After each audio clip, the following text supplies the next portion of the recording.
Hello and welcome everyone, welcome to noise canvas. তো আজকে তোমাদের ANM GNM entrance 2021 first round seat অ্যালটমেন্টের result ইতিমধ্যে প্রকাশিত হয়েছে এবং আজ সকালে আমি তোমাদেরকে টেলিগ্রাম চ্যানেল এবং আমাদের ইউটিউবের কমিউনিটির মাধ্যমে পোস্ট দিয়ে শুভেচ্ছা বার্তা প্রদান করেছিলাম, কিন্তু রেজাল্ট পাবলিশ হয়ে যাওয়ার অনেকটা সময় অতিক্রান্ত হয়ে গেল। এত দেরিতে আমি ভিডিও করছি, তার কারণ আজকে তোমাদের যে সংখ্যক আমি হোয়াটসঅ্যাপ কল রিসিভ করেছি, হোয়াটসঅ্যাপ মেসেজ এবং মেইল রিসিভ করেছি, তাদের প্রত্যেককে রিপ্লাই দিলাম এবং যতটা সম্ভব আমি রিপ্লাই দিয়ে উঠতে পেরেছি। এখনও অনেক মেসেজ হয়তো মেইল হয়তো পেন্ডিং পড়ে রয়েছে, আমি প্রত্যেকেরটা দেখবো। আজকের দিনটা আমি টোটালি তোমাদেরকে ডেডিকেট করে দিয়েছি। তো যাই হোক, তোমাদের এই যে সিলেকশন, এর মধ্যে যে তোমরা বলছো যে নলেজ ক্যানভাস একটা গুরুত্বপূর্ণ ভূমিকা পালন করেছে, এটাই আমাদের সবচেয়ে বড় প্রাপ্তি এবং তোমাদের সাফল্যের মধ্যেই কিন্তু আমাদের যারা আমরা টিচার রয়েছি বা গাইড রয়েছি তাদের সাফল্যের অন্তর্নিহিত মানে আমরা খুঁজে পাই। তো তোমরা যে সফল হয়েছো, আমাদেরকে মনে রেখেছো, এটাই আমাদের জন্য সবচেয়ে বড় পাওনা। এর থেকে বেশি আর কোনো কিছু আকাঙ্ক্ষা কোনো শিক্ষকের থাকে না। তবে এটাই আমরা যা আজকে অনুভব করলাম অন্তর দিয়ে, সেটা কিন্তু আগামীতে আমার কাজের ইন্সপিরেশন হবে। তো যাই হোক, অনেকটা সময় ইতিমধ্যেই অতিবাহিত হয়ে গেছে, তোমাদের কমেন্ট বক্স ভরে গেছে। কমেন্ট বক্সেও আমি প্রত্যেককে রিপ্লাই দিতে পারিনি, হয়তো বেশ কিছু কমেন্টকে আমি রিপ্লাই এবং হার্ট দেওয়ার চেষ্টা করেছি এবং এখনও প্রচুর কমেন্ট হয়তো পেন্ডিং পড়ে আছে। আমি পরবর্তীতে সবারটা দেখব। আজকে আমি তোমাদের জন্য এই দিনটা উৎসর্গ করেছি, তোমাদের এই সাফল্যের মধ্যে আমি আমার নিজের সফলতা দেখতে পাচ্ছি। তো যাই হোক, তো তোমরা অনেকেই জিজ্ঞেস করছো যে আমাদের পরবর্তী কী করণীয়, যাদের অ্যালটমেন্ট এসছে তাদেরটা নিয়ে আজকে এই ভিডিওতে আলোচনা করবো। পরবর্তীতে যাদের অ্যালটমেন্ট ফার্স্ট রাউন্ডে আসেনি তাদের কি কি করণীয়, বেসিক্যালি তাদের সেকেন্ড রাউন্ডের জন্য অপেক্ষা করতে হবে, এর বাইরে করণীয় কিছু নেই। তো যারা অ্যালটমেন্ট পেয়েছো, সেরকমই একজন গভর্নমেন্ট ইনস্টিটিউটে যে অ্যালোটেড হয়েছে সেই ক্যান্ডিডেটের ক্ষেত্রে কি কি করণীয় সেটা বলে দিচ্ছি, এবং যারা প্রাইভেটও অ্যালোটেড হয়েছে, মোদ্দা কথা যারা অ্যালটমেন্ট পেয়েছো ফার্স্ট রাউন্ডে, তাদের সমস্ত করণীয় কাজগুলো আমি বুঝিয়ে দিচ্ছি। চলো আমরা দেখে নিই। তো এগুলো জানো যে সিট অ্যালটমেন্টে তোমাদেরকে ক্লিক করতে হবে, দেন একটি নতুন পেজ আসবে, সেখানে তোমাদেরকে যেতে হবে। তো এই পেজে তোমাদেরকে তোমাদের যা ক্রেডেনশিয়ালগুলো রয়েছে, roll number, password, security pin বা ক্যাপচা যেটা রয়েছে এখানে নিচে, সেগুলোকে দিয়ে এখানে সাইন ইন করে তোমাদেরকে পরবর্তী পেজের দিকে এগিয়ে যেতে হবে। তো আমরা এখানে স্টুডেন্টের সমস্ত ডিটেলসগুলো ফিল করে দেন আমি তোমাদেরকে দেখাচ্ছি। তো আমরা এখানে রোল নাম্বার, পাসওয়ার্ড সমস্ত কিছু স্টুডেন্টের ডেটা ফিল করে নিয়েছি। এবার আমরা সাইন ইনে ক্লিক করব। দেন তোমাদের সামনে দেখবে যে এরকম একটা ড্যাশবোর্ড থাকবে, যেখানে তোমাদের সিট অ্যালটমেন্ট রেজাল্ট যেটা লেখা আছে এর উপরে তোমাদেরকে প্রথমে ক্লিক করতে হবে।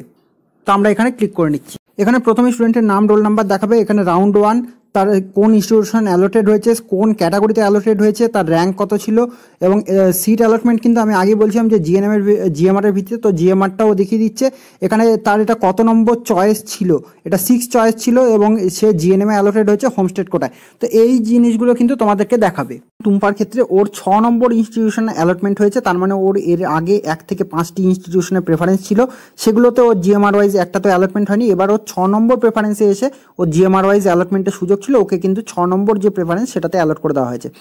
এবার ও যদি কি করবে, এবার ও সিট অ্যালটমেন্ট পাওয়ার পর এবার ও সিট অ্যাকসেপ্টেন্স ফি 1000 টাকা পে করে দেবে অনলাইনে, এবং তারপরে সিট অ্যালটমেন্ট লেটার ডাউনলোড করে ডকুমেন্ট ভেরিফিকেশনের যে প্রসেস রয়েছে তার মধ্যে ও যাবে। এবার তোমরা জানো যে এই যে পেমেন্ট অফ অ্যাকসেপ্টেন্স ফি যেটা রয়েছে, সিট অ্যাকসেপ্টেন্স ফি, সেটা কিন্তু তোমাদের আজ থেকে শুরু হয়ে 13 তারিখ থেকে শুরু হয়ে আপ টু 27 তারিখ পর্যন্ত চলবে। তোমরা যত তাড়াতাড়ি সম্ভব, যত দ্রুত সম্ভব তোমরা কিন্তু যাদের অ্যালটমেন্ট এসছে সিট অ্যাকসেপ্টেন্স ফি পে করে দাও। সেটা গভর্নমেন্টে আসুক, প্রাইভেটে আসুক, তুমি যদি সিট অ্যাকসেপ্টেন্স ফি পে না করো বা পরবর্তী প্রসেসের দিকে না আগাও, কিছুই যদি না করে বসে থাকো, প্রাইভেটে যদি কারোর এসে থাকে, তুমি যদি এটা না করো, তাহলে কিন্তু পরবর্তী সেকেন্ড রাউন্ডের ক্ষেত্রে তোমার আর মানে কোনো সুযোগ থাকবে না। কাজে যাদের অ্যালোটেড হয়েছে তারা কিন্তু অবশ্যই সিট অ্যাকসেপ্টেন্স ফি পেমেন্ট করে অ্যালটমেন্ট লেটার ডাউনলোড করে বাকি ডকুমেন্ট ভেরিফিকেশনের প্রসেসগুলো করতে যাও। এবার তুমি আপগ্রেডেশন ইয়েস করবে না নো করবে, সেটা তোমার একান্ত ব্যক্তিগত ব্যাপার, ঠিক আছে। যদি তুমি মনে করো যে এই টুম্পার ক্ষেত্রে যদি আমি বলতে যাই, ও 6 নম্বর প্রেফারেন্স এসছে, ও যদি এবার আপগ্রেডেশন ইয়েসের মধ্যে টিক করতে যায়, তাহলে পরে ওকে কিন্তু আগামীতে যে সেকেন্ড রাউন্ডের যে সিট অ্যালটমেন্টের রেজাল্ট 7ই ডিসেম্বর পাবলিশড হবে, তখন কিন্তু ওকে আপগ্রেডেশনের জন্য চেষ্টা করা হবে ওপরের 5টি প্রেফারেন্সের মধ্যে। যদি কোনোভাবে সম্ভাব্য সুযোগের মাধ্যমে ও ওপরের দিকে আপগ্রেড হতে পারে, তাহলে ওকে কিন্তু আপগ্রেড করে দেওয়া হবে, ঠিক আছে। তো এটাই হচ্ছে ব্যাপার। তো তোমাদের যেটা বলছিলাম যে সিট অ্যাকসেপ্টেন্স ফি পেমেন্টের ডেটটা 13 তারিখ থেকে 27 তারিখ রয়েছে, এবং তোমাদের যে রিপোর্টিং এটা কিন্তু তোমাদেরকে ফিজিক্যালি গিয়ে করতে হবে। রিপোর্টিংয়ের ডেট রয়েছে 29 তারিখ, 29শে নভেম্বর থেকে শুরু হয়ে 29/11 থেকে শুরু করে 4/12 পর্যন্ত কিন্তু তোমাদের ফিজিক্যালি গিয়ে রিপোর্টিং করে সমস্ত কাজগুলোকে করতে হবে। ঠিক আছে, তো এটাই হলো ব্যাপার। তো এরকম আমি প্রচুর স্টুডেন্ট যারা গভর্নমেন্টে অ্যালটেড হয়েছে বা প্রাইভেটে অ্যালটেড হয়েছে, মোদ্দা কথা যারা অ্যালটমেন্ট পেয়েছে তারা আমাদের সঙ্গে তাদের সাকসেস স্টোরি শেয়ার করছে এবং বারবার তাদের কথার মাধ্যমে উঠে আসছে যে আমরা প্রথম থেকে তোমাদের সঙ্গে যেভাবে ছিলাম এবং তোমাদেরকে যেভাবে গাইড করেছি, তোমরা জানো যে আমাদের যে ফ্রি ক্লাস ইউটিউবে আমরা প্রোভাইড করেছি তার থেকে কিন্তু আমাদের এএনএম জিএনএম এন্ট্রান্সের যথেষ্ট সংখ্যক কোশ্চেন কমন এসেছিলো এবং বিশেষ করে আমি ফার্স্ট রাউন্ডের যে মানে ফার্স্ট শিফটের যে পরীক্ষা হয়েছিল তোমাদের, তাতে কিন্তু আমাদের 25টি কোশ্চেনের মধ্যে বা লাইফ সায়েন্সের 25টি কোশ্চেনের মধ্যে 18টি কোশ্চেন হুবহু আমি ইউটিউবে তোমাদেরকে ফ্রি ক্লাস যেগুলো প্রোভাইড করেছিলাম তার মাধ্যমে তোমাদের সামনে এসেছিল। এছাড়াও প্রত্যেকটি সাবজেক্টের ক্ষেত্রেই এরকম নিদর্শন আছে কম বেশি। তো তোমরা বারবার কমেন্টের মাধ্যমে এবং আমাদের সাথে মেইলে হোয়াটসঅ্যাপে সেগুলো শেয়ার করছো। আজকে এগুলো দেখে আমি অত্যন্ত আপ্লুত এবং এগুলো সত্যি আমার হৃদয় ছুঁয়ে যাচ্ছে।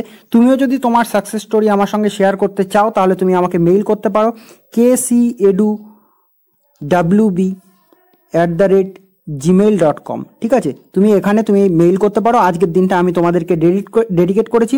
তো যদি কোনো তোমার সাফল্যের পেছনে মনে হয় যে আমাদের সামান্যতম অবদান থেকে থাকে, তাহলে তুমি যদি আমার সঙ্গে তোমার সাকসেস স্টোরি শেয়ার করতে চাও করতেই পারো এবং তোমাদের এই সাকসেস স্টোরি আমার আগামী দিনের পথ চলার একটা এটিপি। ঠিক আছে, তো কাজে সেক্ষেত্রে তোমরা চাইলে পরে আমাদের সঙ্গে সেটা শেয়ার করতে পারো। আমি অত্যন্ত আপ্লুত হব। ইতিমধ্যে এখনও আমাদের কাছে বেশ কিছু মনে হয় মেইল আসছে, তার কারণ হচ্ছে এখানে আমরা নোটিফিকেশান দেখতে পাচ্ছি। তো একটু দেখে নিচ্ছি এখানে মেইল বোধহয়, হ্যাঁ এখানে শিবানী বিশ্বাস ও কোথায় পেয়েছে, ঘাটালে পেয়েছে, ঘাটাল গভর্নমেন্টে। কংগ্র্যাচুলেশন শিবানী, আমি তোমাকে পরবর্তীতে মেইলের রিপ্লাই দিচ্ছি। ঠিক আছে, তো যাই হোক এরকম প্রত্যেক মুহূর্তে আমরা কিন্তু ছাত্রছাত্রীদের মেইল পাচ্ছি ও ঘাটালে গভর্নমেন্টেই পেয়েছে। তো যাই হোক আমি ওকে পরবর্তীতে রিপ্লাই দিয়ে দেবো। কংগ্র্যাচুলেশন শিবানী, তোমাকে এই ভিডিওর মাধ্যমেই তোমার মেইলের নোটিফিকেশান আসাতে দেখিয়ে দিলাম।